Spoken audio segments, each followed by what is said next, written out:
For more about the implications of this big Mideast trip, we're joined by Ziad Hafez. He's a political economist who's done extensive analysis of political and economic conditions in the Arab world.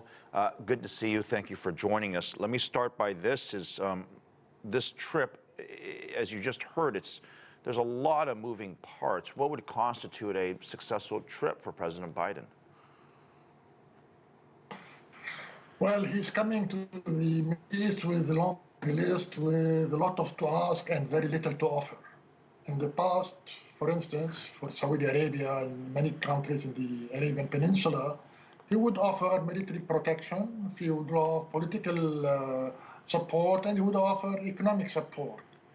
As for the military protection, after the debacle in Afghanistan, I'm not sure how much value you can attach to that.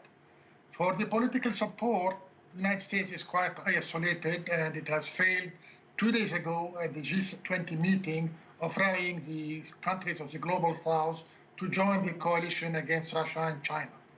And as for the economic support, well, he's coming to beg from the Arabian oil producers to increasing production and lower the prices in order to salvage whatever it can salvage in the economies of the United States and that of Europe.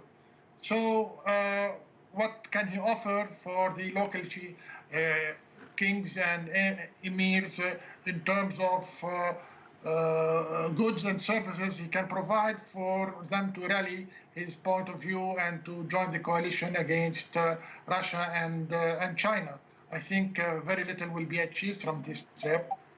Now, his trip to Israel is basically almost a routine trip. Nothing new is there, and the cooperation, military cooperation between Israel and the United States has been going on for a long time, so there is nothing new here, except maybe a photo op and a public relation coup, which may shore up the political position of the president in the United States because of his falling poll rates. Maybe he can rally the support of the Jewish lobby in the United States.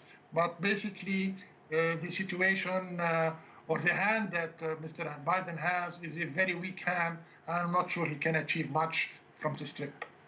Here at home in the U.S., President Biden is being criticized by some for now seemingly making friends, or at least asking Saudi Arabia for help. And of course, that's controversial because of the accusations of the previous assassination regarding a journalist.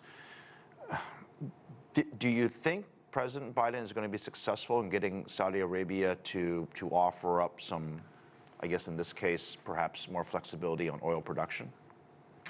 Frankly, I'm really curious to see what Mr. Biden is going to say to the Saudis, how he's going to eat up his words about calling Saudi Arabia a pariah state during his electoral campaign, and from his snubbing of the Crown Prince.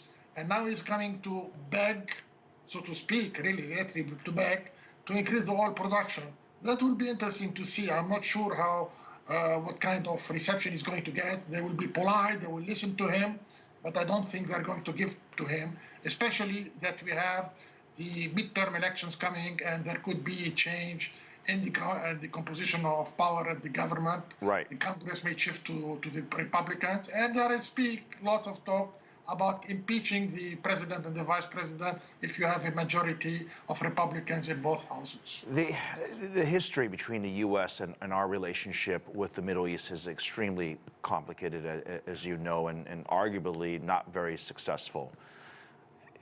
What should the U.S. do regarding the Middle East at this point?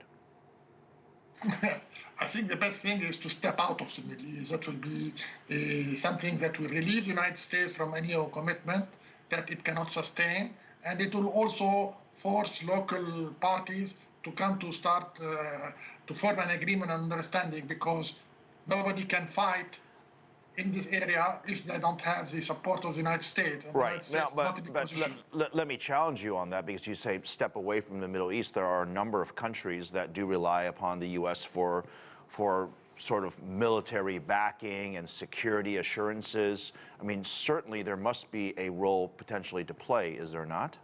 That used to be the situation a few years ago, almost a few months ago. But the Saudis have been watching very closely how the United States have been conducting itself in Afghanistan and the way they got out of Afghanistan, and that was not exactly a sterling performance. And now the debacle in Ukraine is not exactly another example of confidence in the potential military commitment of the United States to these countries, especially that the narrative in the United States, that the political elite in the Congress and in the media is not exactly favorable to the so-called allies of the United States in the area. So I'm not really sure how any commitment, if given by the president, will be, let's say, upheld in Congress, especially now that you have in Congress people trying to say, why did you go there in the first place? And we don't want to be associated with these autocratic rulers, etc., etc. You know, the narrative. Right. So, Ziad, I apologize. We're going to have to leave it there. But Ziad Hafez, I do appreciate you sharing your opinions and analysis on this very, very important topic. welcome. Thank you. Thank you.